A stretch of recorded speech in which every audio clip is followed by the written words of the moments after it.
Hello दोस्तों, स्वागत है आपका एक और नई कहानी में। उम्मीद करती हूँ आप लोगों को कहानी बेहद पसंद आने वाली है। कहानी बहुत ही रोमांटिक है और इसलिए कहानी को अंत तक ज़रूर सुनिएगा। मैं दिल्ली से मुंबई की तरफ जा रही थी।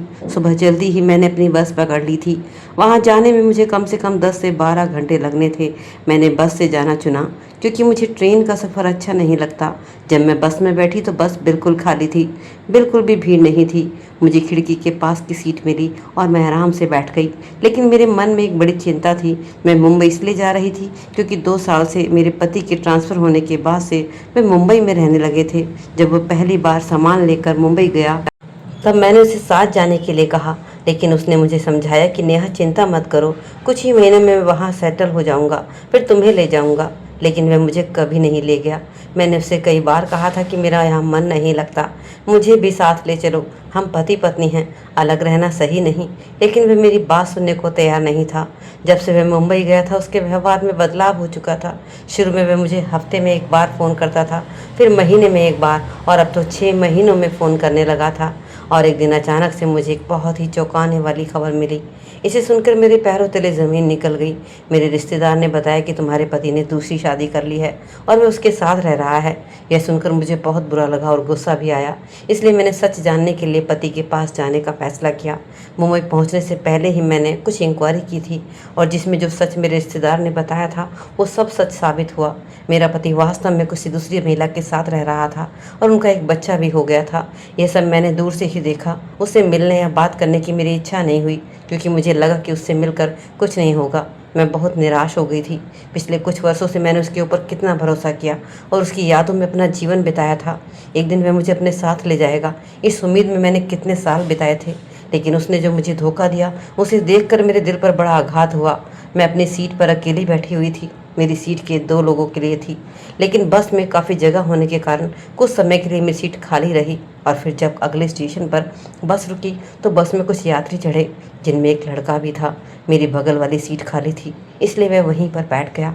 अब बस चलने लगी थी और काफ़ी समय बीत चुका था। मुझे थकान महसूस होने लगी। दोपहर के 3 बज चुके थे और मुझे प्यास भी लग रही थी। इसलिए मैंने अपने बैग से पानी की बोतल निकाली, लेकिन बोतल में पानी तो ख़त्म हो चुका था। मैं बोतल को वापस रख रही थी, जिससे पास बैठा लड़का देख रहा था। उसकी उम्र 27 साल के आसपास होगी। ना तो वह लड़का था और ना ही वह आदमी था। तभी मेरे पास बैठे उस आदमी ने देखा कि मुझे पानी चाहिए, लेकिन मेरी बोतल का पानी ख़त्म हो गया था। वह बोला, मैडम आपको पानी चाहिए? मैंने कुछ नहीं कहा, लेकिन उसने अपने बैग से एक पानी की बोतल निकाल कर मेरे हाथ में दे दी। मैंने थोड़े घूंट पानी पिया और वह बोतल उसे वापस कर दी। मैंने उसे धन्यवाद कहा। अब शाम के करीब 8 बज रहे होंगे। बस तेज़ी से आगे बढ़ रही थी। मैंने उससे पूछा, आप कहाँ जा रहे हो? उसने बताया, मैं दिल्ली जा रहा हूँ। अच्छा, मैं भी वहीं जा रही हूँ। यह सुनकर उसे थोड़ा आश्चर्य हुआ और उसके चेहरे पर हल्की सी मुस्कान भी आई। उसने बताया कि वह दिल्ली में काम करता है और इंजीनियर है। सर्दियों के दिन थे और जैसे तैसे शाम बढ़ रही थी। वातावरण में काफ़ी ठंड बढ़ रही थी। मैंने अपनी खिड़की की कांच बंद कर दी, लेकिन कुछ यात्रियों ने खिड़की खुली रखी थी, जिसकी वजह से ठंडी हवा बस में आ रही थी। मुझे बहुत ठंड लगने लगी। मैंने स्वेटर तो पहन रखा था, लेकिन जल्दी जल्दी मैं शॉल लाना भूल गई थी, जिसका मुझे बहुत अफसोस था। अब रात के 11 बज चुके थे और मैं ठंड से बढ़ गई थी।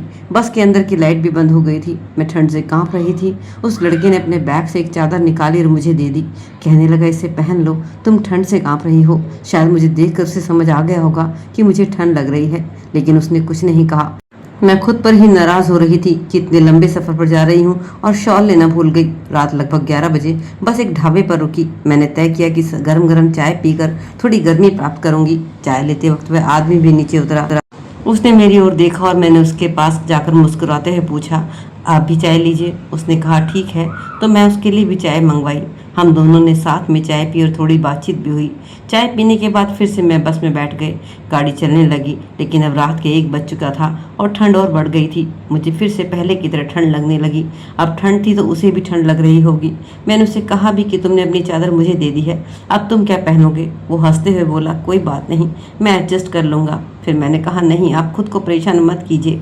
थोड़ी देर तक मैं वही ठंड से कांपती रही। तब उसने कहा कि मैडम, अगर आपको कोई दिक्कत नहीं है तो हम दोनों मिलकर एक चादर को आधा आधा ओढ़ सकते हैं। इसमें हम दोनों थोड़ा सा ठंड से बच सकेंगे। मैंने थोड़ी देर सोचा और कहा, ठीक है, क्योंकि अब ठंड सहन करना मुश्किल हो रहा था। अब मैंने आधी चादर उसके पैरों पर डाल दी और मैं भी थोड़ी उसकी ओर ढल गई। हम दोनों ने चादर को आधा आधा ओढ़ लिया और यात्रा फिर से शुरू हुई। अब रात के 2 बज गए थे और कुछ देर में ही हम दिल्ली भी पहुंचने वाले थे। अब मुझे ठंड भी कुछ कम लग रही थी। शायद इतने करीब होने के कारण से ठंड राहत मिली थी। थोड़ी देर बैठे रहने पर मैं थोड़ा सा असहज हुआ और बोला, मैडम मेरा हाथ थोड़ा जाम हो गया है, क्या मैं आपके कंधे पर हाथ रख सकता हूँ अगर आपको कोई दिक्कत नहीं है। मैंने कहा ठीक है, कोई बात नहीं। उसने अपना बायां हाथ मेरे कंधे पर रखा, जिससे हम और भी करीब आ गए। मैंने उसे धन्यवाद कहा और कहा, अच्छा हुआ कि आपने मुझे चादर दे दी, नहीं तो इस ठंड में मुझे बहुत दिक्कत होती। वह मुस्कुराते हुए बोला, ऐसा कुछ नहीं है, एक दूसरे की मदद करना हमारा कर्तव्य है और मुझे करना हमेशा पसंद है। मुझे उसका स्वभाव बहुत पसंद आया, इसलिए मैंने उसे पूछा, आपका नाम क्या है। उसने अपना नाम रवि बताया। मैंने भी अपना परिचय दिया। उसने हंसते हुए कहा, अच्छा क्या नाम है। मैं थोड़ी लजाई और मैंने कहा, थैंक यू। हम इतने करीब बैठे कि आसपास के लोगों को लगता था जैसे हम पति पत्नी हैं। रवि कहने लगा, मैं ज़्यादातर ट्रेन से ही जाता हूँ, मुझे बस का सफ़र बिल्कुल भी पसंद नहीं, लेकिन आज पहली बार बस से यात्रा कर रहा हूँ। मुझे बस में सफ़र करना बहुत बोरिंग लगता है। मैंने हंसते हुए कहा, ऐसा है क्या, मुझे तो बस में यात्रा करना बहुत पसंद है। फिर उसने अपनी जेब से मोबाइल निकाल कर देखा और बोला, अब 3 बज चुके हैं, बस कुछ ही देर में हम दिल्ली पहुँच जाएंगे। उसके चेहरे पर थोड़ी थकान दिखाई दे रही थी, लेकिन वह फिर भी शांत और खुश था। उसने मोबाइल में गाना लगाकर ब्लूटूथ से सुनना शुरू किया। कुछ देर गाना सुनने के बाद वह मेरी तरफ मुड़कर बोला, नेहा मुझे गाने बहुत पसंद है और गाने सुनते सुनते मुझे नींद आ जाती है। मैंने भी उसके कंधे पर सर रखा और मुझे बहुत सुकून मिल रहा था। कुछ समय बाद गाड़ी दिल्ली पहुंच गई। उसने मुझे हल्के से आवाज़ देकर जगाया, लेकिन मेरी नींद इतनी गहरी थी कि मैं जाग नहीं पाई। फिर उसने धीरे से मेरी पीठ पर धप्पा करके मुझे उठाया। मैं तेज़ी से उठ गई। उसके चेहरे पर एक मीठी मुस्कान थी। वह बोला, सॉरी लेकिन हमारी मंजिल आ चुकी है, अगर तुम्हें नहीं जगाता तो हमारा बस स्टैंड निकल जाता। मैंने उसे देखते हुए हंसते हुए कहा, थैंक यू, अच्छा हुआ आपने मुझे जगाया, नहीं तो सच में मुझे परेशानी हो जाती। उसने मुझसे पूछा, आपको कहाँ उतरना है। मैंने कहा, मुझे अगले स्टॉप पर उतरना है। ये सुनकर वो थोड़ा चौंक कर बोला, सच में। मैंने हंसते हुए उत्तर दिया, हाँ सच में, मुझे वहीं पर उतरना है। अब मुझे भी थोड़ा अजीब लग रहा था कि हमारा सफ़र कितना समान है। करीब रात के 3 बजे बस स्टैंड पर रुकी। हम दोनों नीचे उतर गए। चारों ओर गहरा सन्नाटा था और सड़क पर कुछ भी गाड़ियाँ दिखाई दे रही थी। मैंने तय किया कि यहाँ से मैं रिक्शा लेकर घर जाऊँगी, लेकिन उस समय रिक्शा मिलना बहुत मुश्किल था। रवि अपने घर की तरफ अभी नहीं गया था, पास ही खड़ा था। मैंने पूछा, आपको कहाँ जाना है, कौन सी कॉलोनी है आपकी। उसने जवाब दिया, नहीं मेरा घर यहाँ पास ही में है, मैं बस रिक्शा मिलने तक आपके साथ रुक गया हूँ। उसकी इस बात ने मेरे मन में उसका बहुत बहुत सम्मान बढ़ा दिया। मैंने उसे मुस्कुराते हुए कहा, थैंक यू। अब लगभग 4 बजे थे और ना तो रिक्शा मिल रही थी और ना ही कोई वाहन। अब रवि कहने लगा, इतनी रात में शायद रिक्शा नहीं मिलेगा, अगर तुम चाहो तो थोड़ी देर के लिए मेरे घर रुक सकती हो। सुबह होते ही या रोशनी आते ही तुम अपने घर के लिए निकल जाना। मेरा घर यहीं पास में है और बहुत रात हो चुकी है, यहाँ ज़्यादा देर ठहरना मुझे सुरक्षित नहीं लग रहा। मैंने थोड़ी देर सोचा। वह सभ्य लग रहा था, उसका व्यवहार भी बहुत अच्छा था। मैंने उस पर भरोसा करते हुए कहा, ठीक है चलिए। हम दोनों अपनी अपनी बैग्स लेकर चलने लगे। रास्ते की खामोशी में हम दोनों ने ज़्यादा बात नहीं की, लेकिन उसके साथ चलने में मुझे वो एक तरह का सुकून मिल रहा था। कुछ देर चलने के बाद हम एक सादे से घर के सामने पहुँचे। उसने अपनी जेब से चाबी निकाल कर दरवाज़ा खोला। हम अंदर गए। उसका घर बड़ा नहीं था, लेकिन 2 कमरों का छोटा सा साफ सुथरा घर था। आइए नेहा जी, मेरे छोटे से घर में आपका स्वागत है। मैंने थोड़ी शर्मीली आवाज़ में कहा, धन्यवाद। उसने बताया, मैं यहाँ बहुत समय से रहता हूँ, मेरा काम मुंबई में ज़्यादा होता है, इसलिए कुछ दिन मुंबई में कुछ दिन यहाँ रहता हूँ। मैंने कहा, आपका घर बहुत अच्छा है रवि जी। उसने धन्यवाद किया। उसके बाद उसने कहा कि मेरे घर में ज़्यादा जगह तो नहीं है, आप चाहे तो बेडरूम में सो सकती हैं, मैं यहीं सोफ़े पर सो जाऊँगा।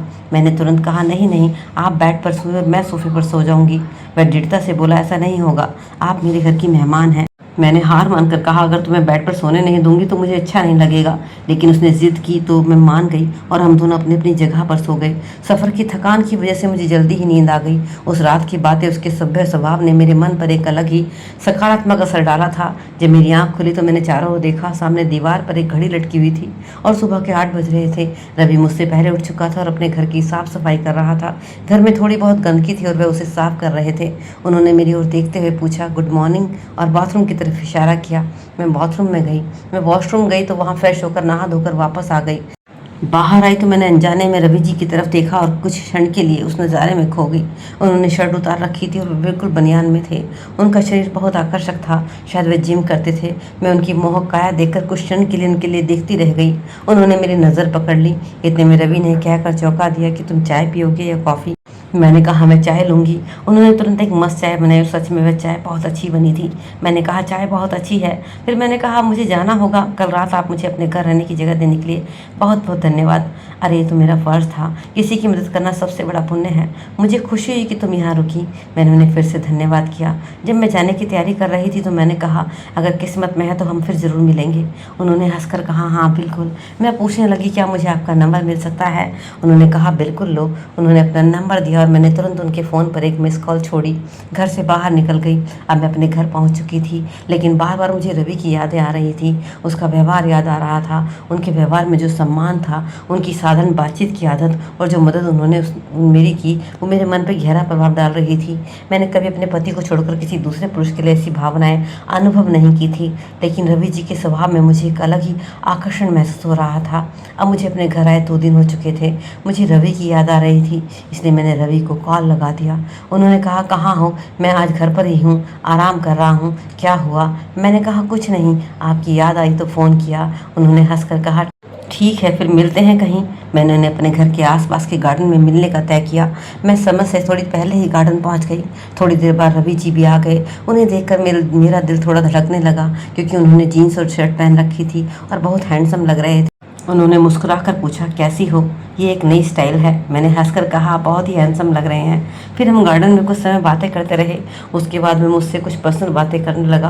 कहने लगा तुम क्या अकेली रहती हो? मैंने कहा हाँ मैं अकेली रहती हूँ। मेरे पति मुंबई में रहते हैं, लेकिन उन्होंने मुझे बहुत धोखा दिया है। मैंने उन्हें अपने जीवन की सारी बातें बताई। उन्होंने मेरी कहानी को चुपचाप सुना और उनके चेहरे पर दुख और संवेदना साफ झलक रही थी। बात करते करते जब 3 बजे तो मैंने रवि जी से कहा आज आप खाना कहाँ खाने वाले हैं? उन्होंने जवाब दिया अरे मैंने अभी तक कुछ तय नहीं किया है। मैंने कहा तो आज मेरे घर चलिए। वह मुस्कुराते हुए बोले ठीक है शाम को आऊँगा। हमने एक दूसरे को बाय कहा और कहा कि शाम को तुम मेरे घर पर खाने पर आ जाना। शाम को 6:30 बजे मैंने उन्हें फ़ोन किया रवि तुम आ रहे हो ना? उसने कहा हाँ क्यों नहीं आऊँगा, तुमने बुलाया है और मैं ना आऊँ? और ठीक 7 बजे रवि मेरे घर आ गया। मैंने उनका स्वागत किया और बताया कि मैंने पहले से ही खाना बना लिया है। फिर हम दोनों एक साथ बैठकर खाना खाने बैठे। उस दिन मैंने एक नीली रंग की साड़ी पहनी थी जो थोड़ी पारदर्शी थी। उसके साथ स्लीव कट ब्लाउज पहना था। खाना खाने के बाद हम सोफे पर बैठकर बातें करने लगे। रवि ने मेरी साड़ी की तारीफ़ की। उनकी इस तारीफ से मैं हंस पड़ी और बोली अच्छा सच में? फिर बातचीत के दौरान मैंने अपना फ़ोन निकाला और उनसे कहा कि रवि जी मुझे मोबाइल के कुछ काम पता है। मेरे फ़ोन में एक ऐप आ गया है, लेकिन मैं डिलीट नहीं हो रहा है। उन्होंने कहा लाओ मुझे दो, मैं ठीक कर देता हूँ। वो मेरे पास आकर बैठे और मेरे फ़ोन को कुछ सेकंड में ठीक कर दिया। मैं इस पर बहुत हैरान थी। हम एक दूसरे के बहुत करीब बैठे थे। रवि कहने लगा उस दिन का सफ़र मुझे याद आता है। वो सफ़र मेरी ज़िंदगी का यादगार सफ़र बन गया। मैंने कहा हाँ वह रात मेरे लिए भी यादगार थी। हमारी नज़रें मिली और उन्होंने धीरे से अपना हाथ मेरे हाथ पर रखा। वो मेरी आंखों में देखने लगे और मेरे चेहरे के बहुत करीब आ गए। रवि ने हल्के से अपना चेहरा आगे बढ़ाया। हम दोनों उस पल में खो गए। मैं जितना उन्हें जानती थी उनके स्वभाव की गंभीरता और अपनापन मुझे भाने लगा था, इसलिए उनके इतने करीब आने में मुझे कोई संकोच नहीं हुआ। थोड़ी देर बाद जब हम अलग हुए तो मैंने उनकी आंखों में एक अजीब तरह की संकोच और चिंता देखी। उन्होंने कहा माफ़ करना नेहा, मैं भावनाओं में बह गया था, इसलिए ऐसा हुआ। उनकी आवाज़ में सच्चाई थी और उनके चेहरे पर थोड़ी चिंता साफ झलक रही थी। मैंने हल्के से मुस्कुराते हुए कहा कोई बात नहीं रवि जी, सच बताऊं तो कुछ हुआ वह मुझे भी अच्छा लगा। उन्होंने कहा अब रात लगभग काफ़ी हो चुकी है, 10:30 बज रहे हैं। रवि अभी भी मेरे घर पर ही था। उस रात जैसे मेरे कमरे में एक बड़ा तूफान आ गया था और हम दोनों उस तूफान में बह गए। हम रात भर जागे रहे, लेकिन उसके बाद कब मुझे नींद आई पता ही नहीं चला। सुबह 9 बजे जब मैं उठी तो खुद को देखा, मेरे ऊपर चादर थी। रात की सारी बातें याद आने पर मुझे बहुत शर्म आई। रवि अभी भी एक किनारे सो रहे थे। मैं जल्दी से वॉशरूम में चली गई। कुछ समय बाद मैं बाहर आई तो रवि को उठाने लगी। मेरे आवाज़ से वो तुरंत जाग गए। फिर मैंने हमारे लिए चाय बनाई। बिना कुछ बोले हम एक दूसरे को देखते रहे, चाय पीने लगे। चाय पीते वक्त रवि ने हल्का मुस्कुराते हुए कहा थैंक यू। मैं थोड़ी और चौंकी, किस बात के लिए थैंक यू? उन्होंने मुस्कुराकर कहा कि रात के उस खूबसूरत पल के लिए। उनके इस वाक्य पर मैं और भी ज़्यादा शर्मा गई और मेरे हाथ में रखी कप थोड़ी झड़ने लगी। अब रवि को अपने घर जाना था। जाने से पहले उन्होंने मेरी ओर देखकर पूछा तुम ठीक हो ना नेहा? मैंने हाँ से में सर हिलाया। लेकिन जब वो चले गए तो मेरे मन में कई विचार आने लगे। मैंने तय किया कि मैंने अपने पति की धोखाधड़ी के कारण उनसे संबंध तोड़ने का निर्णय लिया था। रवि जी के व्यक्तित्व और प्रेम ने मेरे मन में उनके लिए खास जगह बना दी थी। मुझे यकीन था कि वे मुझे कभी धोखा नहीं देंगे। 2 दिन बाद फिर से हमारे फ़ोन पर बात हुई। फ़ोन रवि ने किया था। उन्होंने कहा, नेहा आज तो तुम मेरे घर पर आओगी क्या? मुझे कल छुट्टी है, हम आराम से बातचीत करेंगे, खाना खाएंगे और अगर चाहो तो रात को भी रुक सकती हो। उनकी इस बात ने मुझे थोड़ी देर के लिए सोचने पर मजबूर कर दिया। इस प्रस्ताव ने मेरे मन में हल्का सा शक पैदा किया, लेकिन मैंने तय किया कि आज एक मौका है उस चीज़ को कहने का जो मेरे मन में है। मुझे उनसे पूछना था कि क्या वे मेरे साथ ज़िंदगी बिताने के लिए तैयार हैं। शाम को हमारी मुलाकात होने वाली थी और उस पल में मैं रवि जी से शादी के बारे में बात करने वाली थी। ये मेरे लिए बहुत महत्वपूर्ण पल था, क्योंकि उनके उत्तर पर मेरे जीवन का अगला सफर निर्भर होने वाला था। आज मैंने तय कर लिया था कि अपने दिल की बात रवि से कहूँगी और बहुत ही प्यार से कहूँगी, ताकि उन्हें दबाव महसूस ना हो और उनका सच्चा विचार मुझे जानने को मिले।